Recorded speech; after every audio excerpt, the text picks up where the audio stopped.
அம்மா சொன்னாங்க நீ பொண்ணுக்கு எது வேணும்னு. எது? அப்பன் அப்பன். என்ன அசிங்கமா கோடு கீடு இழுத்துக்கிட்டு இருக்க? என்ன கோடு இது? இது விபூதி பட்டப்பா.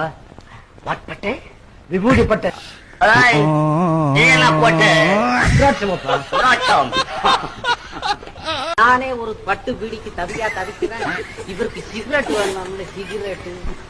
சிகரெட் கூட இல்லையாடாப்பா? இன்னைக்கு ஒரு சிகரெட் குடிச்சீங்க எங்கேயோ போட்டேன். பாதி தேரும் எவன் கூட்டி குப்பையில தள்ளானோ. தங்க சிலையாட்டம் இருக்கிறா பொண்ணு. எடுத்துக்கிட்டு போய் கோவில்ல வச்சுக்கோ. அவளை வச்சுக்கிட்டு நான் என்ன செய்யறது? எஜுகேஷன் இல்லை, நாகரிகம் இல்லை, ஒண்ணும் இல்லை. ஒரு போரின் இருக்கான் எனக்கு தகுந்தவளாவ. அவன் செய்யற வேலை ஒவ்வொன்னு நினைச்சா வயிறு எரியுது எனக்கு தெரியுமா? காலம்பரை எழுந்திரிச்ச உடனே சாம்பார்ல போடுற மஞ்சளை தூக்கி மோட்டரை போட்டு தேய்ச்சிக்கிறாளே. ஐயோ எவ்வளவு கேவலமா இருக்கு தெரியுமா எனக்கு? அவன் பட்டிக்காட்டு பொண்ணுதானே.